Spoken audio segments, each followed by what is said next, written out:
বিসমিল্লাহির রহমানির রহিম।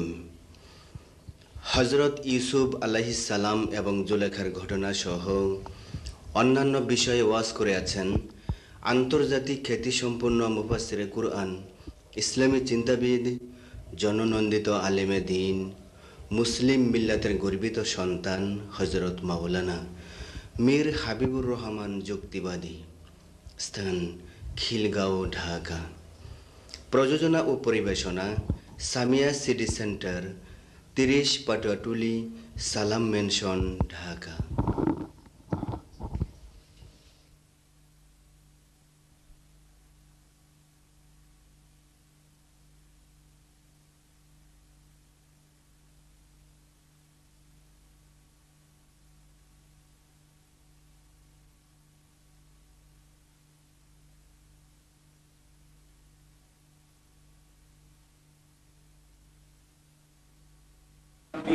نحمده ونستعينه ونعوذ بالله من شرور أنفسنا ومن سيئات أعمالنا من يهده الله فلا مضل له ومن يضلله فلا هادي له ونشهد أن لا إله إلا الله وحده لا شريك له ونشهد أن محمدًا عبده ورسوله فقد قال الله تعالى في كلامه المجيد وفي فرقان الحميد أعوذ بالله من الشيطان الرجيم بسم الله الرحمن الرحيم إن الله وملائكته يصلون على النبي يا أيها الذين آمنوا صلوا عليه وسلموا تسليما اللهم صل على سيدنا مولانا محمد আপন আপন বলর এমন সেতু তোমার আপন নয়, তোমার আপন যিনি তিনি শুয়াছেন মদিনায়। আল্লাহুম্মা সাল্লি আলা সাইয়্যিদিনা মুহাম্মদ ওয়া আলা আলি সাইয়্যিদিনা মাওলানা মুহাম্মদ। मुझे कुछ मिले या ना मिले मोहम्मद मिले, मुझे कुछ मिले या ना मिले मोहम्मद मिले, यानी वो शई जो अल्लाह मिले बलगल उला बिकमालिही कशफत दुजा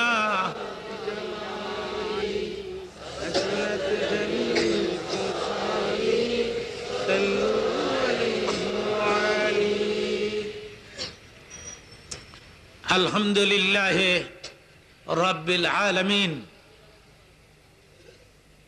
সম্মানিত সভাপতি, উপস্থিত সম্মানিত উলামায়ে কেরাম, সম্মানিত মুসলিম ব্যক্তিবৃন্দ, পর্দার ভেতরে মা ও বোনেরা, আল্লাহ পাকের শুকর যিনি আমাদেরকে মুসলমান করেছেন। আমরা মুসলমান হতে পেরেছি, আমরা গর্বের সাথে বলতে পারতেছি আমি একজন মুসলমান। আমরা বলি আলহামদুলিল্লাহ।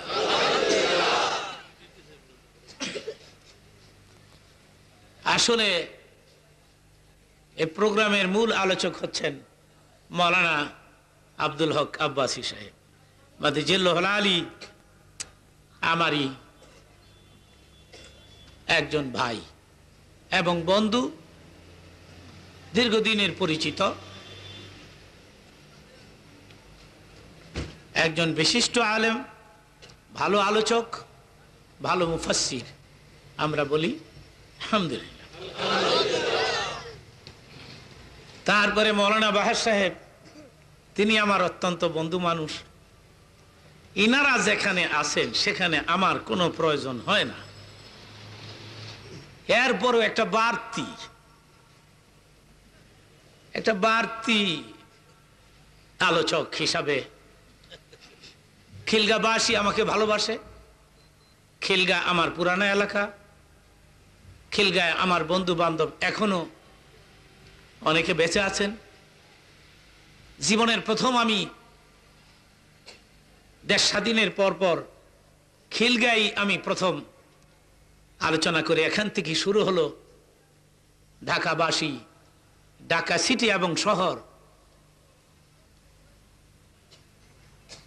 এখন টুকটাক করে আমি আপনাদের খেদমত করে যাচ্ছি।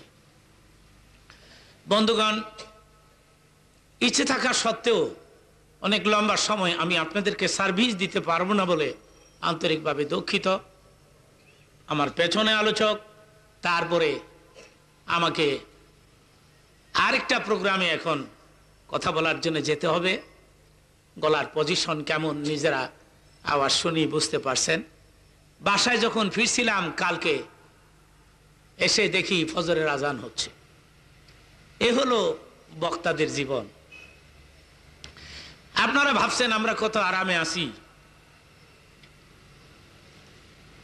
কিন্তু জিন্দেগি না কি তুফান হ্যায়, তুফানের মতো জীবন।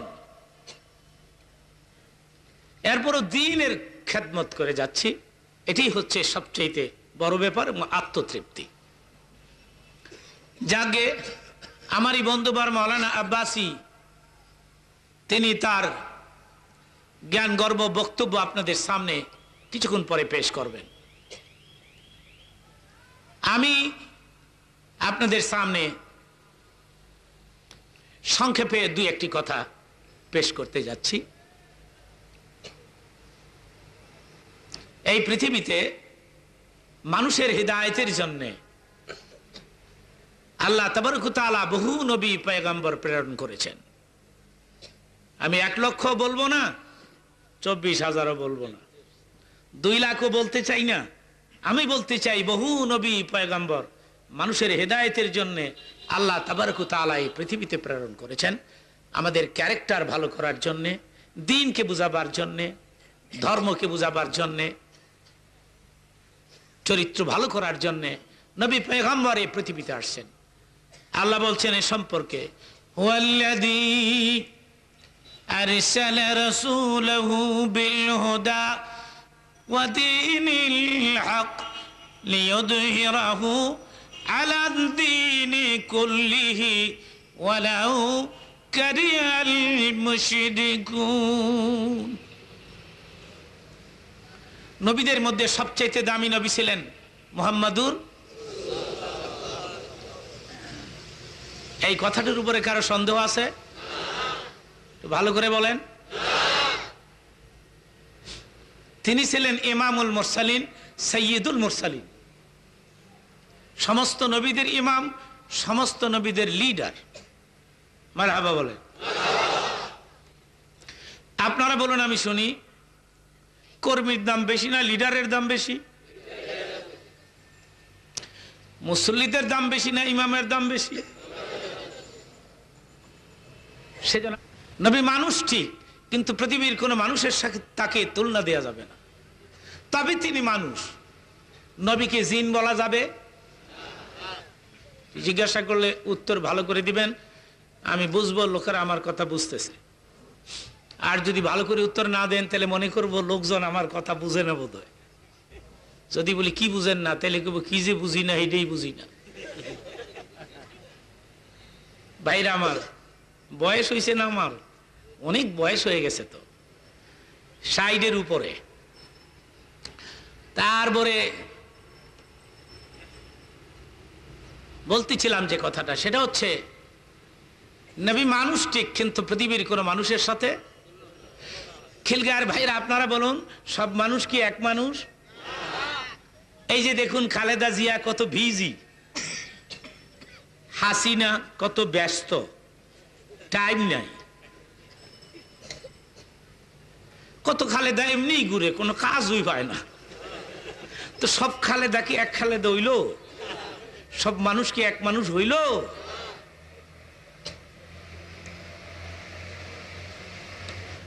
নবী তার পরিচয় ব্যক্ত করছেন কোরআনের ভাষায় এভাবে করে আমাদের সামনে, আনা বাশারুম মিসলুকুম ইউহা ইলাইয়া, আমি তোমাদেরই মতো মানুষ, তবে আমার কাছে ওহী আসে, তোমাদের কাছে ওহী। আমি নবী, তোমরা আমার উম্মত। এ ব্যাসকম হয়ে যাচ্ছে ধীরে ধীরে। আমি লম্বা সময় সার্ভিস দিতে পারবো না, আমার দিকে তাকায় থাকবেন। ধীরে ধীরে ব্যাসকম হয়ে যাচ্ছে। আমার কাছে ওহী আসে, তোমাদের কাছে ব্যাসকম হয়ে গেল। আচ্ছা, আমি নবী, তোমরা আমার উম্মত, ব্যাসকম হয়ে গেল। নবী আর উম্মত এক কথা। আমার কাছে জিবরিল আসে, তোমাদের কাছে জিবরিল, আপনাদের কাছে জিবরাইল আসে। এই এলাকায় জিবরিল ফেরেশতা আয়ে, জিবরাইল আইব দূরের কথা, শয়তান পর্যন্ত আয়ে না। শয়তানকে আমি দুই শ্রেণীর মানুষকে সিরিয়াসলি ভয় পাই। নাম্বার ওয়ান, বেনামাজিকে, যারা নামাজ পড়ে না, এদেরকে আমি ডরাই, কারণ এর কাছে আমি যাই না কোন সময় এর উপরে গজবাইয়া পড়ে ঠিক নেই, সে গজবে আমিও মারা যাব। নাম্বার টু, আমি দায়ুস মহিলাদেরকে সিরিয়াসলি ভয় পাই, যারা পর্দা করে না, বুরকার ভেতরে থাকে না, এদেরকে আমি দারুণ ভাবে ভয় পাই। নাউজুবিল্লাহ বলুন।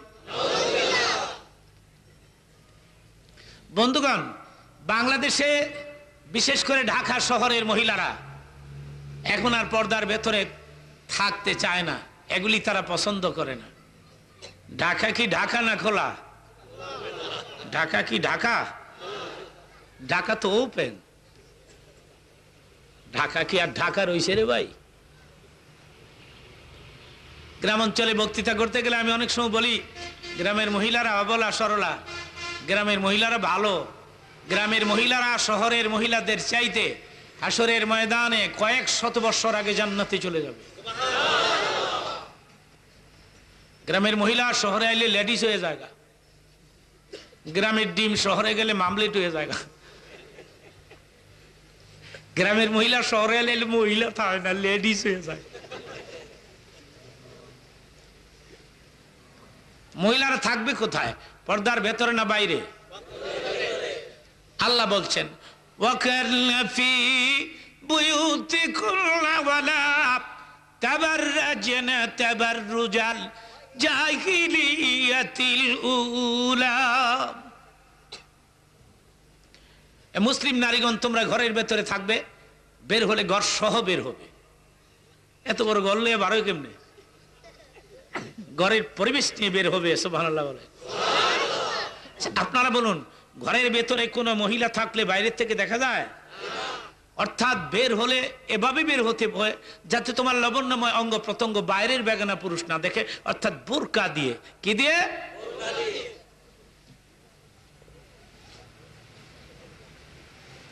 আমি আমার বক্তৃতা বলে আসছিলাম, ইদানিং এই সন্ত্রাস বন্ধ হচ্ছে না, গভর্নমেন্ট ফেল হয়ে গেল। সন্ত্রাস বন্ধ হচ্ছে না, মার্ডার খুন খারাপি বন্ধ হচ্ছে না, গভর্নমেন্টের কোনো দোষ না। আমাদের ক্যারেক্টার খারাপ হয়ে গেছে, চরিত্র খারাপ হয়ে গেছে, ঠিক কিনা বলেন? কেউ পারবে না, কোন গভর্নমেন্ট পারবে না এই দেশকে কন্ট্রোল করতে, যতক্ষণ না কোরআনের আইন কমপ্লিটলি প্রতিষ্ঠিত না হবে। কোরআনের আইন যেদিন কমপ্লিটলি প্রতিষ্ঠিত হবে, সন্ত্রাস বন্ধ হয়ে যাবে, জাদুর মতো। মারহাবা বলেন। জাদু দেখছেন জীবনে? জাদু টাদু দেখেন না? জাদুর রেজাল্ট তো সেকেন্ডে সেকেন্ডে হয়। কোরআনের আইন যেদিন প্রতিষ্ঠিত হবে, ঠিক সেকেন্ডে সেকেন্ডে দেশের চেহারার পরিবর্তন ঘটবে। আজকে দেখুন, যাবজ্জীবন কারাদণ্ড আসামি তিনি জামিনে বেরোয় আসছে। এটা বিচার হইল? ও মুসলমান, এটা বিচার হইল? समझ में नहीं आता है, আমার ব্রেনে ধরে না। যাবজ্জীবন কারাদণ্ড আসামি, এবারটা বারোই কেমনে?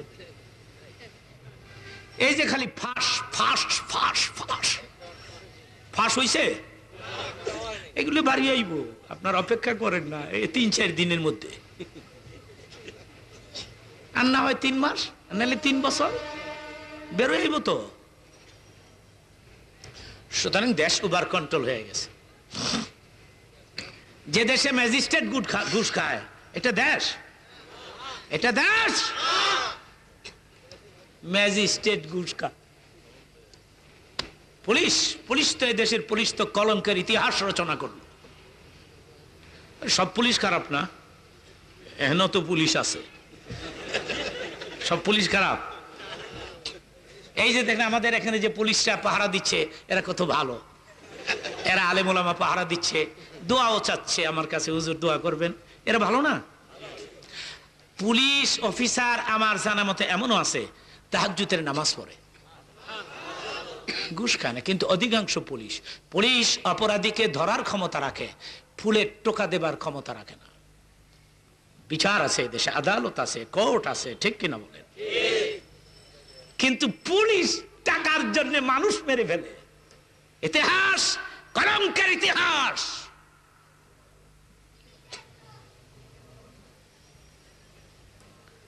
এবার আমি পৃথিবীর 7টা দেশ ঘুরে আসলাম, আলহামদুলিল্লাহ বলেন, এবং পৃথিবীর বড় বড় দেশ এগুলি। এর মধ্যে একটা হচ্ছে আমেরিকা। সেখানে আমি 21 দিন ছিলাম, 21 দিনে 30টা প্রোগ্রামে কথা বলেছি, এবং আমার এক একটা প্রোগ্রামে আজকে যে লোক হয়েছে এর চাইতে অনেক বেশি হয়। ওখানে আমেরিকাতে, বুশের দেশে 1 কোটির কাছাকাছি মুসলমানদের সংখ্যা বর্তমানে আমেরিকাতে। প্রতি মাসে 25 থেকে 30 হাজার ইংরেজ খ্রিস্টান সে দেশে মুসলমান হচ্ছে প্রতি মাসে।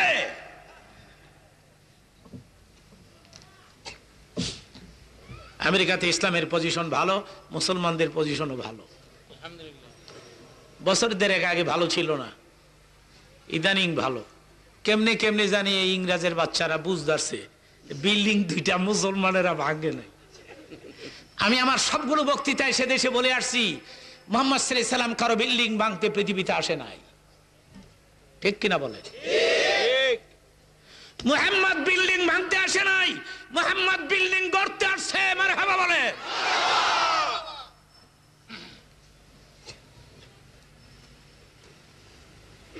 ভাঙ্গা ভাঙ্গি, ফিডাফিডি, গুতাগুতি, এগুলি ইসলামে এলাও নাই। ইসলামে ভালোবাসার পারমিশন আছে, মারহাবা বলেন।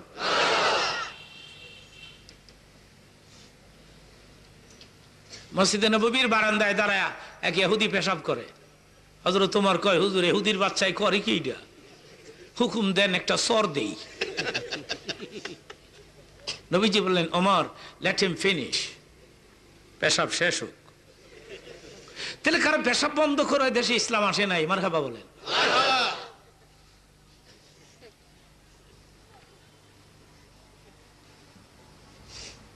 হযরত ওমর খালি দাঁত কামড়ায়, বাচ্চা গেলি রে, ইহুদির বাচ্চা রে, নবীর কারণে রে।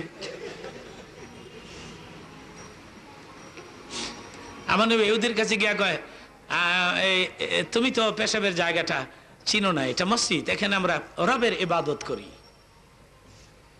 আল্লাহর ইবাদত করি। ওই যে দেখো ওখানে পেশাব করি। ভালো তো আমি ছিলাম না, হয় এই লোকটা তোমাকে মেরেই ফেলতো। এই লোকটা কোন লোকটা? হযরত ওমর। আমি থাকতে থাকতে গেট আউট হও। নবীজি বলতেছে, আমি থাকতে থাকতে গেট আউট। ইহুদি তো আর গেট আউট হয় না। ইহুদি হুজুরের দিকে তাকায় চোখের পানি ছেড়ে দিয়েছে।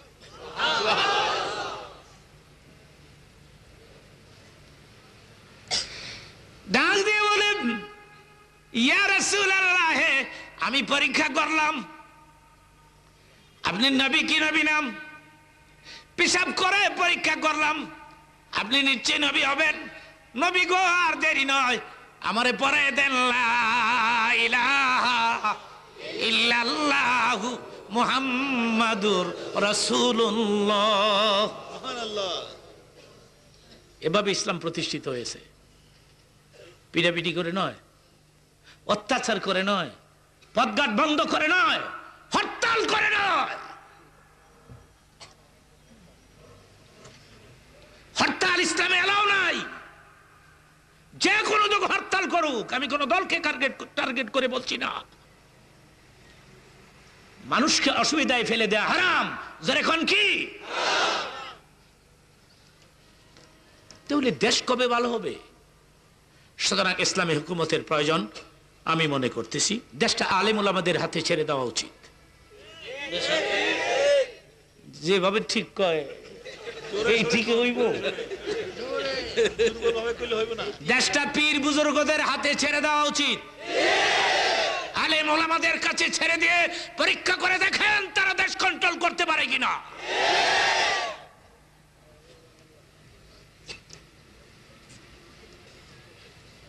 আমরা নির্বাচন করলে আপনারা ভোট দিবেন না, এই লিখিত আমি নির্বাচন করি না। কি চাও যুক্তিবাদী বলে এখন এমপি আর মন্ত্রী হইব রে, ওয়াজের টাকায় পুষে না রে। কত সমালোচনা যুক্তিবাদীর। 10,000 1 টাকার কমে আয় না। আপনি কি 10,000 টাকা দিবেন আমাকে বাসায়? তাইলে লোকেরা ফালতু কথা বলতেছে। তবে হ্যাঁ, আমি টাকা বেশি নেই। যারা অনেক ধনী এদের কাছে কোটি কোটি টাকার মালিক, ওদেরই বলি 50,000 টাকার নিচে আমি যাব না। মমতাজ বেগমরে যদি 40,000 টাকা দান তারেন, তো যুক্তিবাদী কি দোষ করলো? তখন তার সমালোচনা করো না রে মিয়া। আলেম ওলামা 2টা পয়সা পাক, এটাও তো চাও না। কি নির্বাচন করব? তবে একথা ঠিক, আমি তো এগুলি পছন্দ করি না। আপনারা জানেন, ছাত্র জীবন থেকে রাজনীতি করিও না, বুঝিও না। তবে আমি হক কথা বলি, আমি হক বলে আসছি এবং বলে যাব। দোয়া করবেন, মারহাবা বলে। আমার এলাকাটা হলো ডেমরা এলাকা। আমি তো নির্বাচনী এলাকা ডেমরা। আমি ডেমরার থেকে দাঁড়ালে আমি মনে করি না এমন দ্বিতীয় কোনো শক্তি আছে আমাকে ফেলে দিবে। ওখানে হাসিনাও ফেল করবো, আমার লগে খালেদাও ফেল করবো। এর লগে এরা ডরে ইলেকশনই করতো না। যুক্তিবাদীর লোকে পারা যাবে না, কারণ মহিলারা আমারে ভোট দিবে। মহিলারা বলবে হুজুরে ভোট দিয়ে বেহেশত জামুগা। কিন্তু এগুলি যে আমি লাইক করি না, আমার কাছে কি জানি ভাল লাগে না, আর কি ভাল লাগে না। যাকে দেখা যাক সামনে পরিস্থিতি কি হয়। এদেশের আলেম ওলামা যদি এক প্ল্যাটফর্মে আসে, পীর বুজুর্গরা যদি এক প্ল্যাটফর্মে আসে, আমি কি আর দূরে থাকতে পারবো ভাইরা? এই আমেরিকা আমি আমার জীবনের প্রথম যখন গেলাম, তখন বিশাল এয়ারপোর্ট, তো ইমিগ্রেশনের পথ ভুলে ফেলেছি। পুলিশ যে সিল দেয়, এক পুলিশ অফিসার এসে আমাকে বলতেছে, hello sir, any problem? Police officer আমারে স্যার কয়। ওরাও পুলিশ, এদেশের পুলিশও পুলিশ। হ্যালো স্যার, আমি মনে মনে কি, আরে পুলিশ অফিসার আমারে স্যার কয়, আর আমাদের দেশের পুলিশ। প্রথমে রুল দা একটা গুতা দেয়। দেশ কবে ঠিক হবে আমি তো বুঝি না এসব। তো পুলিশ আর বলতেছে, any problem, can I help you? আমি তোমাকে সাহায্য করতে পারি? আমি বললাম, দেখো আমি তো তোমার দেশে নতুন আইছি, ইমিগ্রেশনের পথ জানি না, তুমি আমাকে হেল্প করতে পারো। তা আমার সঙ্গে চলো। তা আমার কাছে একটা ব্রিফ কেস আছিল, এইটাও লইতো চায়। আমি ব্রিফ কেস দেই না, কারণ আমি জানি আমাদের দেশে ব্রিফ কেস নিলে আর ফেরত দেয় না। সদরঘাটে সকালবেলায় লঞ্চ স্টিমার যখন ভিড়ে, কত লোক খারইয়া তাই সাহায্য করার লাগে। যাইবেন কই? মিরপুর। কারে আমার বাসাও তো মিরপুর, চলেন হেল্প করি। হেল্প করে, হেল্প নিয়ে গেছে শিবাগল্লির মধ্যে। কয় মিরপুর জামু, মিরপুর তো এরম না, কয় এইটাই মিরপুর, সাথে কি আছে সব বের কর। ভাইরা তাহলে আমাদের ক্যারেক্টার কবে ভালো হবে, চরিত্র কবে ভালো হবে, আমরা কবে মানুষের মতো মানুষ হব। সোনার বাংলা ঠিক, কিন্তু সোনার মানুষগুলো কই? সোনার মানুষগুলো যে নাই। তা আমি গভর্নমেন্টকে পরামর্শ দিয়েছিলাম, বসতে পারতেছে না লোকজন, আপনারা একটু সামনের দিকে এগিয়ে আসুন গোলগাল হয়ে। অর্থাৎ আপনারা তো অনেক লম্বা সময় ওয়াজ শুনবেন, আজকে ফ্রি পজিশনে বসেন, আরামে বসেন, বেশি ঘন না, দরকার হলে পর্দা খুলে দেওয়া হবে, অসুবিধা নাই, আপনার আরামে বসেন। মৌলানা আব্বাসী সাহেব রেডি হচ্ছেন, উনি আসতেছেন।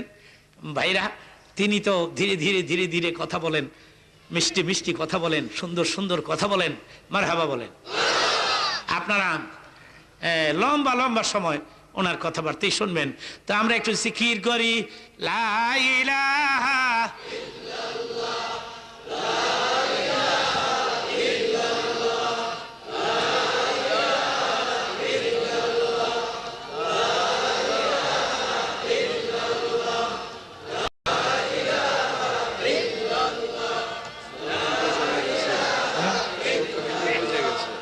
লা ইলাহা মৌলানা নিয়ে আসা।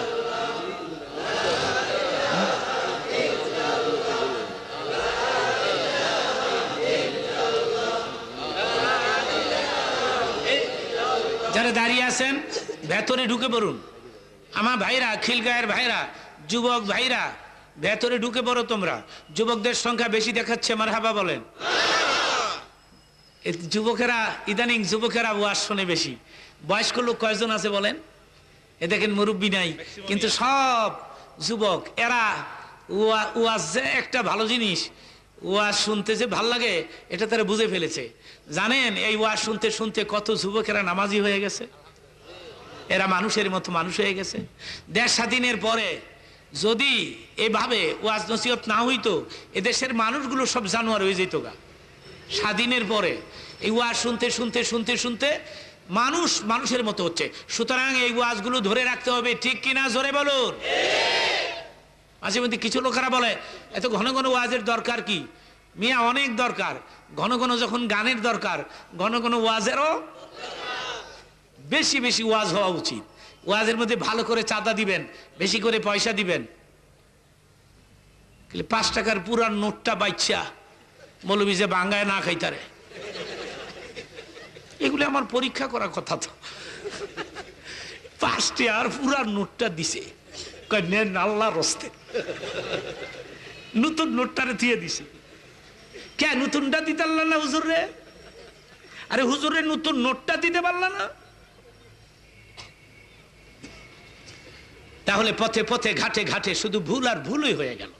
ভালো কাজ কটা করলাম। যাকে আমি গভর্নমেন্টকে পরামর্শ দিয়েছিলাম, সন্ত্রাস কমাতে হলে 2টি কাজ করতে হবে। নাম্বার 1, গোটা দেশের সবগুলো মানুষদেরকে নামাজি বানাতে হবে। কোন নামাজি সন্ত্রাস হতে, ইন্নাস সালাতা তানহা আনিল ফাহশাই ওয়াল মুনকার।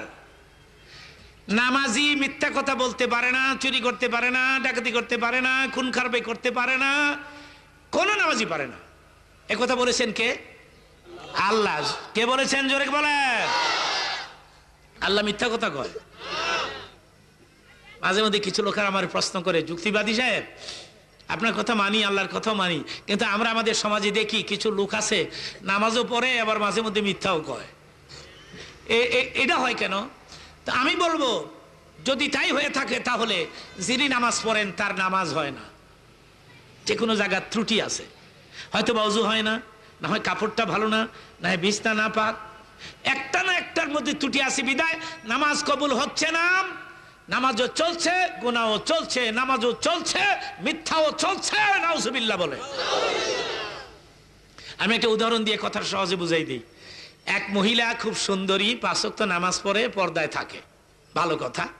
মহিলার পেছনে লাগছে এক যুবক, ডেইলি বিকাল বেলায় ওই 3 তলা বিল্ডিং এর নিচে এতিমিল্লাহিন খারুয়ে থাকে। তো সুন্দরী মহিলা গেটের দারোয়ানকে ডেকে পাঠাইছে, এই লোকটা কি চায়, প্রতিদিন বিকাল বেলায় ঘুরে কেন, জিজ্ঞাসা করো তো গিয়ে। তো দারোয়ান এসে কয়, আপনি কি চান প্রতিদিন বিকাল বেলায় এখানে ঘুরেন? পাঠাইছে কেটা? কই যে বারান্দাত বইয়া রইছে এই সুন্দরী। আমি তার লাগেই তো ঘুরি। তাহলে খবরটা গিয়া কই গিয়া কয় আপনার জন্য দেওয়ানে হয়ে গেছে গা, এর লিগে বিকেলে বিকেলে ঘুরে আমার জন্যে। আচ্ছা ঠিক আছে। তো তারা গিয়া কয়ো আমারে পাইতে হলে 40 ওয়াক্ত নামাজ পড়ন লাগবো। সুবহানাল্লাহ। মহিলা জানে নামাজ পড়লে মানুষ ভালো হয়ে যায়, তো 40 ওয়াক্ত পড়লে ভালো হয়ে যাইব, আর জীবনও আইতো না। আল্লাহ কইছে নামাজ পড়লে মানুষ ভালো হয়। এই মহিলাটির আত্মবিশ্বাস ছিল কোরআনুল কারীমের এই টুকরার উপর। ভাই রিয়েলি আপনি চান? হ্যাঁ, তাহলে 40 ওয়াক্ত নামাজ পড়ুন। হ্যাঁ কই এত সস্তা? আমি 2-1 লাখ টাকা জমাইছিলাম, নামাজ পড়লে যাইব গা। তো ঠিক আছে নামাজ পড়ে আইগা। তো 40 ওয়াক্ত নামাজ পড়তে কয়দিন লাগে? 5টা। কথা ছিল 8 দিন পরে, কথা ছিল 8 দিন পরে আর আসবে না।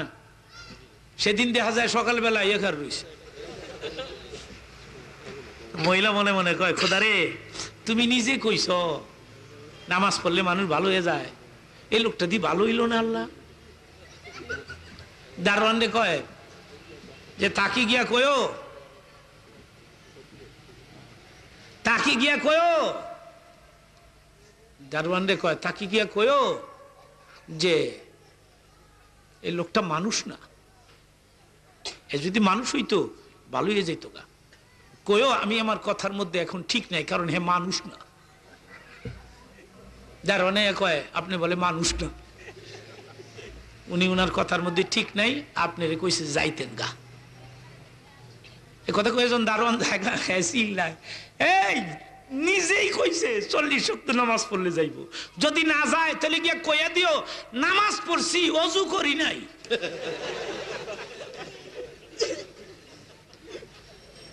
কি করে নামাজটাকে ভালো করবে? তো ওযুই করে নাই। সন্ত্রাস কমাতে হলে এদেশের সমস্ত মানুষদেরকে নামাজি বানাতে হবে, নাম্বার 1। নাম্বার 2, মহিলাদেরকে পর্দার ভেতরে নিয়ে যেতে হবে, বোরকার ভেতরে নিয়ে যেতে হবে। আপনারা বলুন আমি শুনবো। যে সমস্ত মহিলারা বোরকা ছাড়া, পর্দা ছাড়া রাস্তাঘাটে অর্ধ উলঙ্গ হয়ে চলাফেরা করে, এদের পেট থেকে আব্দুল কাদের জিলানীর আশা করা যায়? আশা করা যায় চোর, ডাকাত, হাইজাকার, খুনি, বদমাশ। আমি আমার বক্তৃতায় মহিলাদেরকে বলে আসছিলাম, ইদানিং আপনারা যদি আবার পর্দার ভেতরে প্রবেশ করতে পারেন, আবার আপনাদের পেট থেকে আব্দুল কাদের জিলানী বের হয়ে আসবে।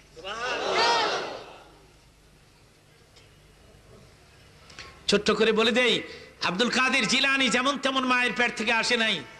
ওনার পিতা খিদার কষ্টে একটি স্যাপফল খেয়ে ফেলেছেন, পানির উপর দিয়ে আসা ভাসমান। খাওয়ার পরে তিনি ভাবলেন কার গাছের ফল খাইলাম, কেন খাইলাম? খুঁজিয়া খুঁজিয়া গাছ পাইছে, মালিকেরাও পাইছে। ভাই আমি আপনার গাছের ফল খাইছি, আমারে মাফ করে দেন।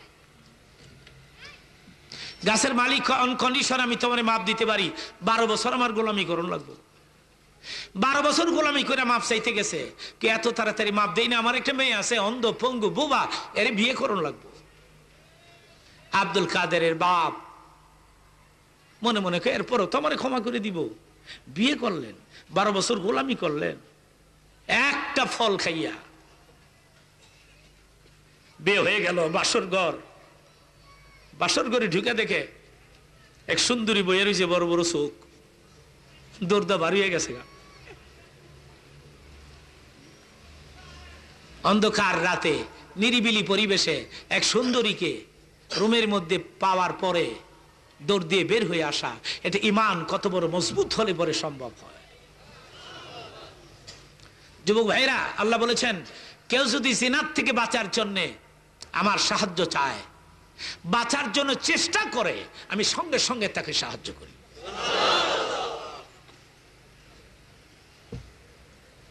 ইউসুফ আলাইহিস সালামের উপরে যখন জুলেখা পড়ে যাচ্ছিল, জিনা করার জন্য, লাকাদ হাম্মাত বিহি ওয়া হাম্মা বিহা লাউলা আন রাআ বুরহান রাব্বি। জুলেখা তো পাগল হয়ে গেল গা, ইউসুফ আলাইহিস সালাম গিয়া পইরা গেল গা।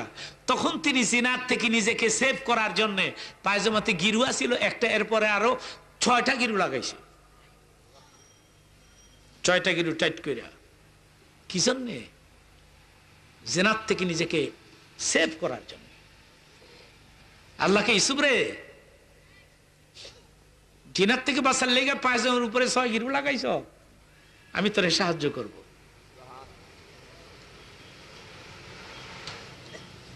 পায়জামার গিরু 1-2 করে যখন খুলতেছে, তাফসীরে জালালাইনের মধ্যে আসছে মুসসালাহু ইয়াকুবা, পায়জামার গিরুগুলো যখন খুলতেছে হঠাৎ করে দেখে ইয়াকুব নবী সেখানে দাঁড়াই রইছে। সূরা ইউসুফের তাফসীর মাওলানা আব্বাসী সাহেব চমৎকার করেন, খুব ভাল লাগে, সুন্দর আলোচক তিনি।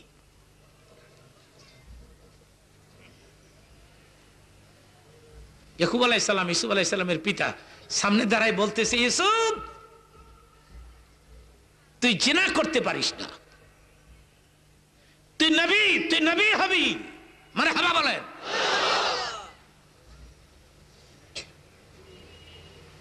লাউলা আন রাআ বুরহান রাব্বিহি, এ হলো একটা বুরহান, একটা প্রমাণ, একটা দলিল। ইয়াকুব সামনে হাজির হয়ে গেছে।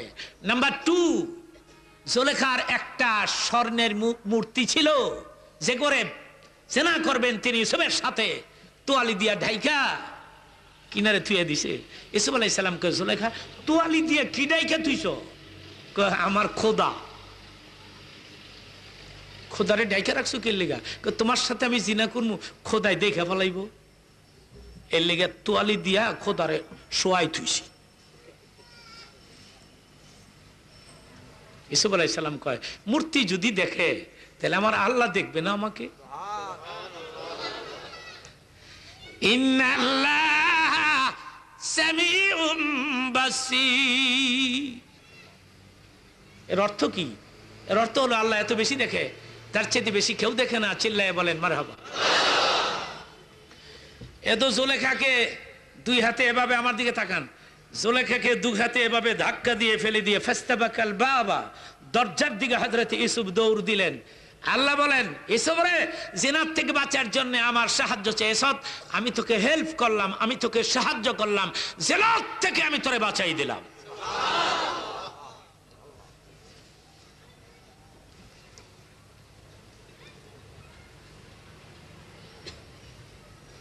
আব্দুল কাদেরের বাবা রোমেতে বাড়ি হয়ে পড়ছে, গেছে শ্বশুরের কাছে, গেছে, আব্বাজুর আপনি ভুল করেছেন। কি ভুল করেছি? আমার বিবি অন্ধ হইব, পঙ্গু হইব, বুবা হইব, আর এমন এক রুমে পাঠাইছেন, বড় বড় চোখ, খুব সুন্দরী, আমি আইয়ে পড়ছি বাড়িয়া। শ্বশুর আর চোখে পানি রাখতে পারে না, শ্বশুর কেঁদেই ফেলে দিয়েছে। কাঁদছিলেন কেন? মানুষ বেশি খুশি হইলে কান্দে, দেখবেন, বেশি খুশি হইলে 2 কারণে কান্দে, খুব বেশি কষ্ট পাইলে আর বেশি খুশি হইলে। এই যে দেখেন ইরাকে গন্ডগোল, মা আর বাবা খালি কান্দে, ইরাক রে, ইরাক রে, পোলা কই রে। হঠাৎ করে দেখে পোলা আইয়ে পড়ছে সকালবেলায়, মা আমি এসে গেছি। মা কত খুশি হইছে, এমন খুশি হইছে, পোলারে 2 হাতে জড়াই ধরে কাঁদতেছে। এটা কি কাদার কথা? পোলা ভাইয়া মানুষ কান্দে? এত খুশি হইছে, কেঁদেই ফেলে দিয়েছে। আমার ভাইরা, শ্বশুর কাঁদছিলেন কে লেগে? শ্বশুর কাঁদছিলেন এর লেগে, আল্লাহ রে, তুমি আমার মেয়ের জন্য এ ধরনের পবিত্র পাত্রের ব্যবস্থা কেমনে করে দিলা?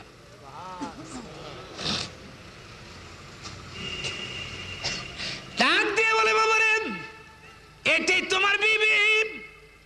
আমি বলেছি আমার মেয়ে অন্ধ, আমার মেয়ে বাইরের কোনো পুরুষ জীবনে দেখে নাই। বলেছি পঙ্গু, ঘর থেকে বের হয় নাই। বলেছি বোবা, জীবনে বাইরের কোন পুরুষের সঙ্গে আমার মেয়ে কথা বলে না।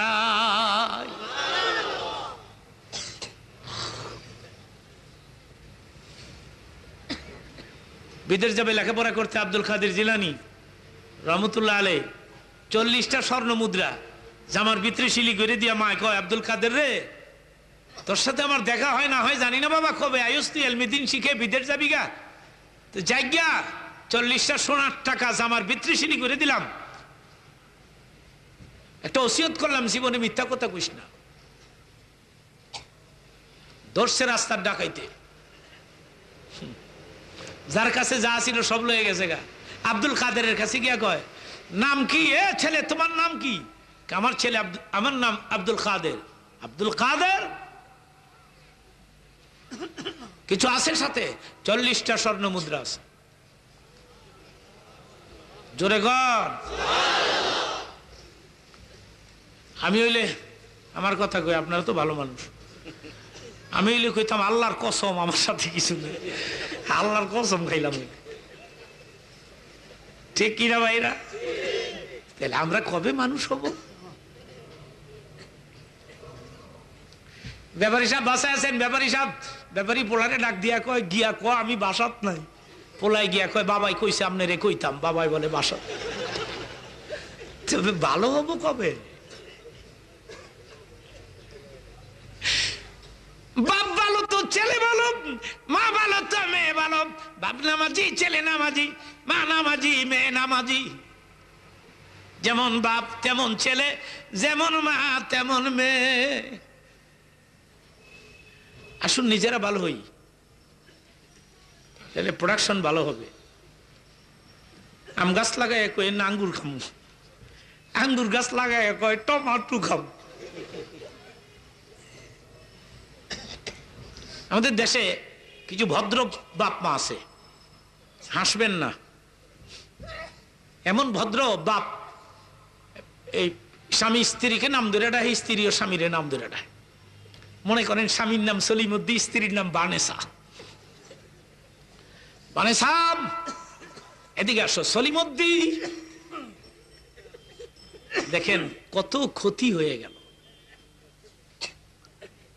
আল্লাহ একটা বাচ্চা দিছে, ছোট্ট বাচ্চা। বাচ্চাদের ক্যারেক্টার হলো বাড়িতে যেই নাম বেশি শোনে, যেই ডাক, এটাই মুখস্থ করে। বাপ একদিন অফিস থেকে দেয়, ছোট বাচ্চা খেলে আর কয় বানেসা, সলিমুদ্দি। স্বামী স্ত্রী ডাক দিছে, এদিকে আয়। পোলাই কি কয়? স্ত্রী কয়, ভদ্রতার নামে অভদ্রতার চরম সীমা অতিক্রম করেছিলাম, প্রগতির নামে দুর্গতি, উন্নতির নামে অবনতি। এখন কি করা যায়? স্বামী কয়, আর কিছু করার নাই। এই ছেলেরে বাপ আর মা ডাক যদি শিখাইতে চাস, তুই আমারে বাপ ডাকা শুরু কর, আমি তোরে মা ডাক। বাপ ভালো তো ছেলে ভালো, মা ভালো তো মেয়ে ভালো। বাপ নামাজি, ছেলে নামাজি, মা নামাজি, মেয়ে নামাজি। যেমন বাপ তেমন ছেলে, যেমন মা তেমন মেয়ে। আসুন নিজেরা ভালো হই।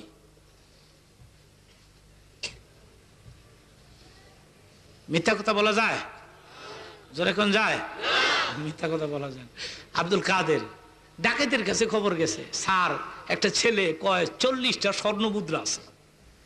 ডাকাতের সর্দার খবর দিছে, এই ছেলে তোমার নাম কি? আমার নাম আব্দুল কাদের। আব্দুল কাদের ঘুমাচ্ছেন কোথায়? ইরাকের বাগদাদে আব্দুল কাদের জিলানী ঘুমাচ্ছেন। ইরাকের পরাজয় হলো, পরাজয় মনে করতেছেন? ইরাকের পরাজয় হতে পারে না, মুসলমানদের পরাজয় হতে পারে না। মারহাবা বলেন। আমেরিকার সৈন্যগুলো নিজেরা আত্মহত্যা করতেছে, ডেলি মরতেছে, আরো মরবে। একদিন ইরাকেরই বিজয় হবে, এই মাহফিল সাক্ষী রইল। আমি বলে গেলাম, টুডে অর টুমরো, আজ হোক কাল হোক, এই মুসলমানদের হাতে ইরাক চলে আসবে একদিন, ইরাকের বিজয় হবে একদিন। এই বাতিলগুলো ব্যাক ডোর দিয়ে, পেছনের দরজা দিয়ে চোরের মতো ভাগতে থাকবে, মনে রাখবেন।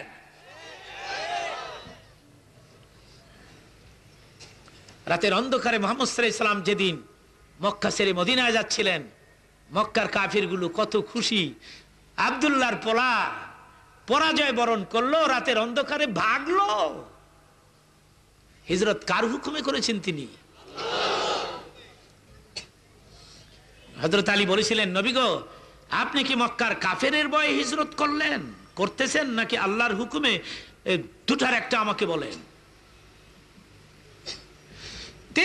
বলেন, আলী রে, কাফেরের ভয়ে নয়, মুশরিকের ভয়ে নয়, আল্লাহর হুকুমে আমি চলে যাচ্ছি জন্মভূমি ছেড়ে মদিনায়।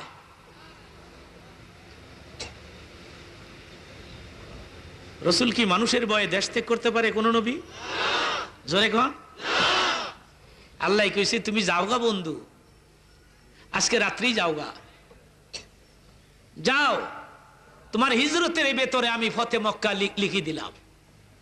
এই যে তুমি যাচ্ছ, এর ভেতরে মক্কা বিজয় আছে, মক্কা বিজয় হবে। মারহাবা বলেন। খুব কষ্ট পেয়েছিলেন নবী, হিজরতের ঘটনা পড়ে দেখেন, খুব কষ্ট, কলিজাটা ফেটে গেছিল সেদিন তার। দেশের প্রতি যে একটা টান, বিদেশে যারা চাকরি করে, আপনারা তো জানেন না, বিদেশে ওয়াজ করতে গেলে লোকগুলো আসে কেন জানেন? আসে আমাদের দেখতে, হুজুর দেশ কেমন, দেশের প্রতি যে কত দরদ। 15 দিন থাকতারি না, পাগল হইয়া বলি দেশের মায়ায়। হুজুরের কলিজাটা ফেটে গেছিল সেদিন হিজরতের রাতে। আমার ভাইরাম, গভীর রাতে, সন্ধ্যা রাতে দিলের নবী কাবা ঘরের সামনে দাঁড়া, কাবার গিলাফ জড়িয়ে ধরে, চোখের পানি ছেড়ে ছেড়ে কেঁদে কেঁদে বলেছিলেন, কাবারে, তোর মালিক তোর কিনারে আমারে থাকতে দিল না, তোর মালিক আমারে থাকতে দিল না, আমি মুশরিকের ভয়ে হিজরত করি না, তোর মালিক আমারে থাকতে দিল না। এ কথা কত হৃদয় বিদারক কথা। কাবারে, তোর মালিক তোর কিনারে আমারে থাকতে দিল না, আমার মন চায় না রে কাবা তোরে রেখে চলে যাই। কাবা ছেড়ে আমার নবী যখন বের হয়ে আসছেন, এতিমের মতো মুখটা ঘুরে ঘুরে বার কাবার দিকে তাকাচ্ছেন নবী।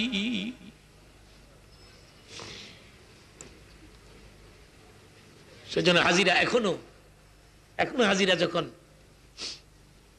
জিয়ারতে আলবিদা করে, তাওয়াফে আলবিদা করে, সর্বশেষ তাওয়াফ যখন করে, যখন চলে আসে, তখন বারবার পেছনের দিকে ফিরে ফিরে কাবার দিকে তাকায়। কাবারে, মন চায় না তোরে রেখে যেতে, কিন্তু আমার বিমানের সময় হয়ে গেছে, স্টিমারের সময় হয়ে গেছে, মন চাচ্ছিল গোটা জীবন রে কাবা তোর কিনারে কাটাই দেই। কোন হাজি আসতে চায় না, পাগল হয়ে যায় হাজিরা।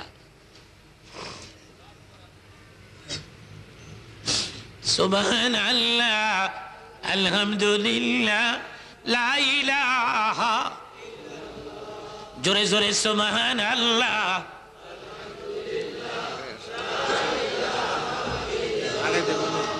সুবহানাল্লাহ, আলহামদুলিল্লাহ, লা ইলাহা ইল্লাল্লাহু, লা ইলাহা, জোরে জোরে, ইলাহা ইল্লাল্লাহু, লা ইলাহা, সুবহানাল্লাহ, আলহামদুলিল্লাহ, লা ইলাহা। কেমন লাগে আল্লাহর তাসবিহ?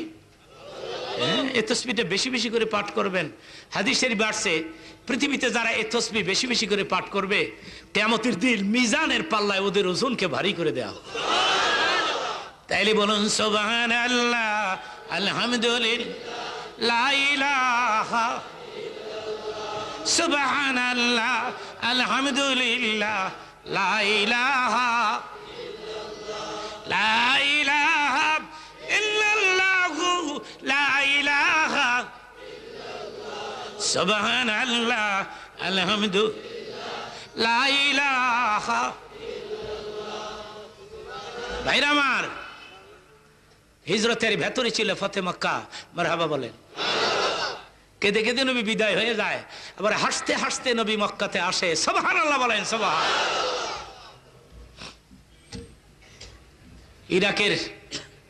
ইরাকের তো পরাজয় হয় না, এর ভেতরে বিজয় লেখা আছে। সুবহানাল্লাহ বলেন। সুবহান।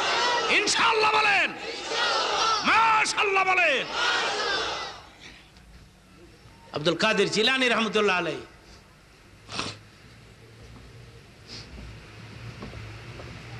সেখানে ঘুমিয়ে আছেন আল্লাহর ওলি। আল্লাহর ওলিরা মরে যায়, ও খিলগায়ের ভাইরা, আল্লাহর ওলিরা মরে যায়। তারপরে ডাকাতের সর্দার জিজ্ঞাসা করে, এই ছেলে তোমার নাম কি? আমার নাম আব্দুল কাদের। সঙ্গে কি আছে? 40টি স্বর্ণ মুদ্রা আছে। দেখি দেখি, তো জামাটা উল্টে দেখাইছে। লিডার কে, আব্দুল কাদের, তুমি তো না বললেই আমরা তোমাকে ছেড়ে দিতাম, তুমি কেন স্বীকার করলা? আব্দুল কাদের ডাকাইতের লিডারের মুখের দিকে তাকায় বলে, আমার মা আমাকে মিথ্যা কথা বলতে নিষেধ করেছে।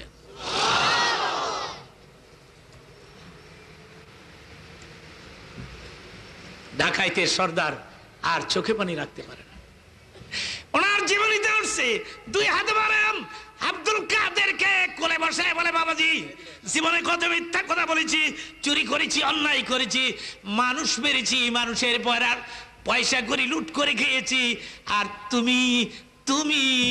তোমার মা নিষেধ করেছে, তুমি মিথ্যা কথা বলো না।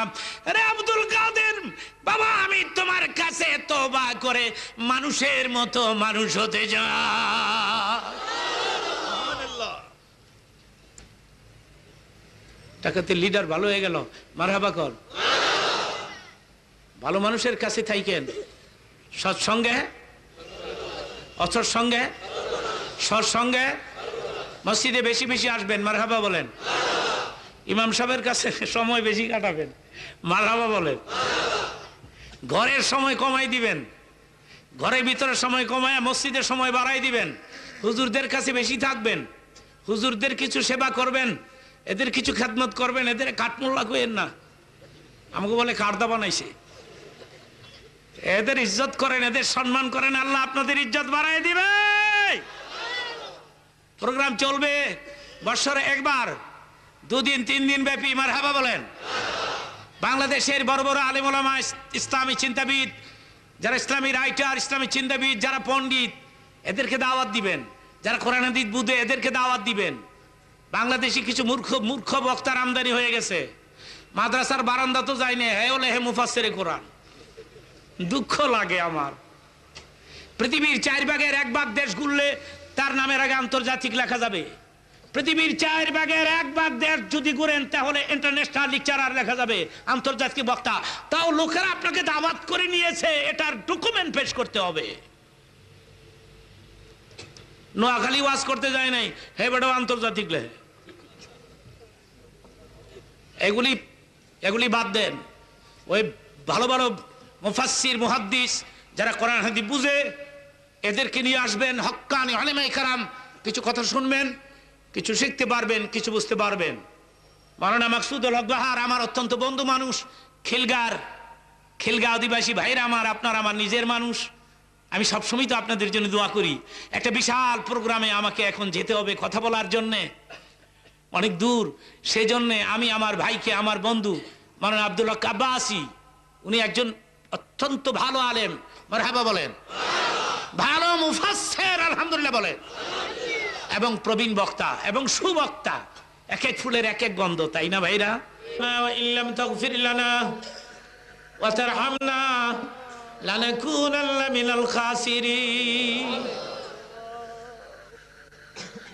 আল্লাহ তাআলা 2 দিন ব্যাপী ইসলামী সম্মেলনের সর্বশেষ মুনাজাত। আমি গুনাহগার মানুষ, এখানে বহু আলেম ওলামা আছে, হাজি আছে, গাজী আছে, মাসুম ছেলেমেয়েরা আছে, হাজার হাজার মুসলমান নরনারী একজাত মৌমাছির মতো ঘন্টার পরে ঘন্টা এখানে বসে আছে। মাবুদ গো, আমি গুনাহগার মানুষ। এক একটা হাজির মুনাজাত হজের পরে 40 দিন পর্যন্ত তুমি কবুল করে থাকো। আমি মাত্র 2 দিন হয়েছে পবিত্র হজ ব্রত পালন করে এসেছি।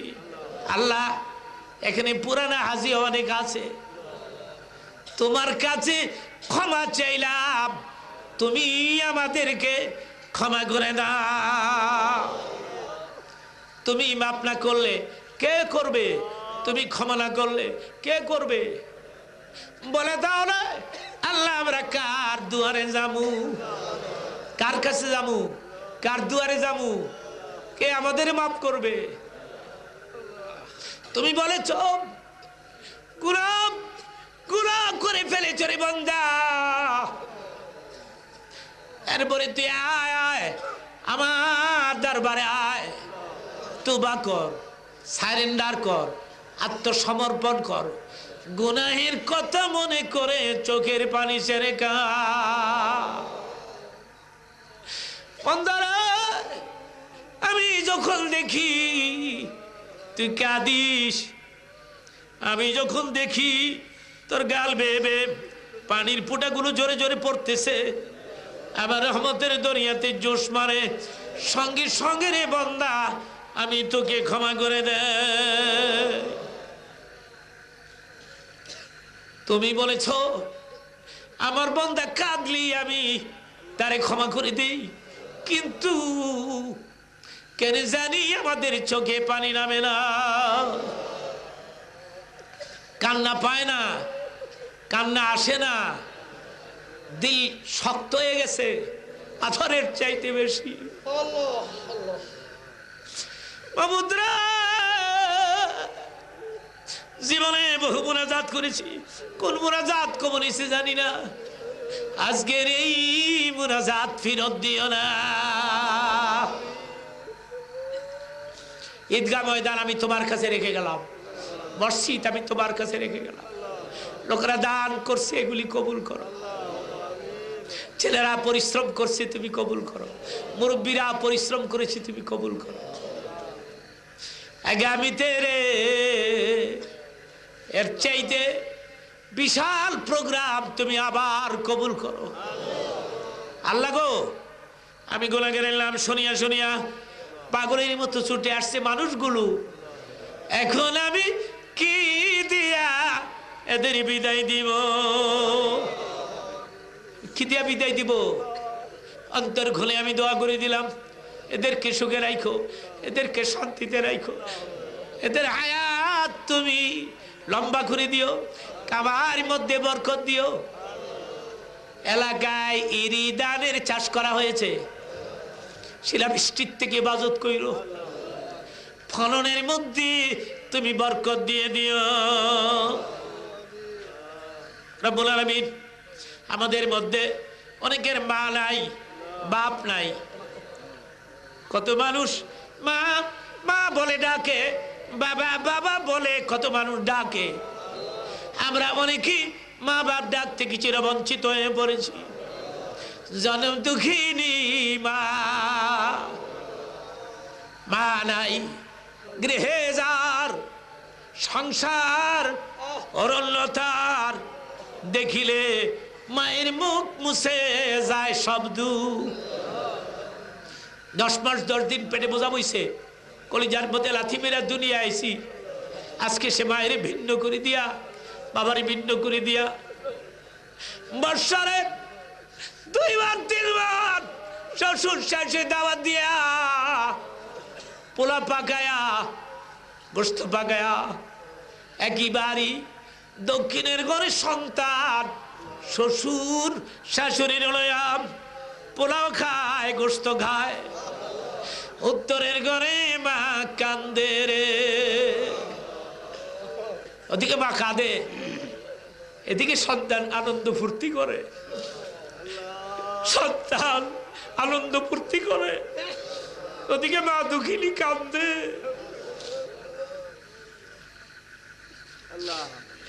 বাপ কয় কাদুসকে, বাপ কয় কাদুসকে জানালার কিনারে দাঁড়ায়া, মা বলেন আমি কান্দি, আমি দেখিয়া আমার সন্তান আমার খবর লয়নি।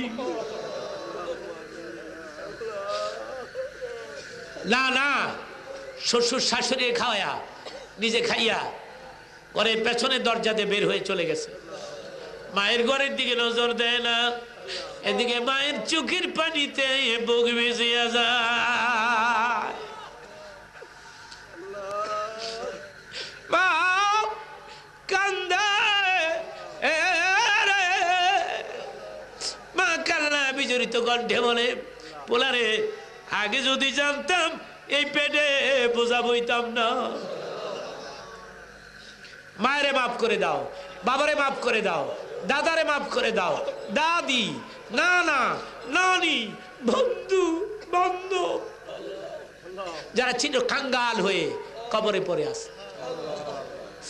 একদিন আমরাও তো কবরের যাত্রী হব। না জানি রে, জীবনের শেষ মুনাজাত করলাম, না জানি রে কালকে সময় কবরের বাসিন্দা হয়ে যায়। কেমনে থাকবো? মা নাই, বাপ নাই, বন্ধু নাই, বান্ধব নাই, খেতা নাই, বালিশ নাই, সাথী নাই, বাতি নাই।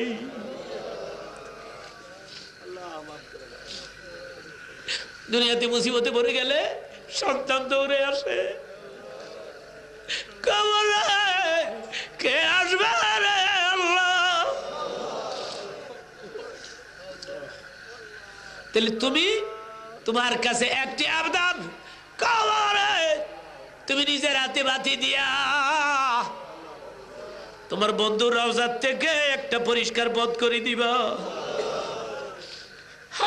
সেদিন তুমি মেহেরবানি করিয়া আমাদের জবানে জারি রেখে দিও, লা ইলাহা ইল্লাল্লাহু মুহাম্মাদুর রাসূলুল্লাহ। আসসালামু আলাইকুম ওয়া রাহমাতুল্লাহি ওয়া বারাকাতুহু।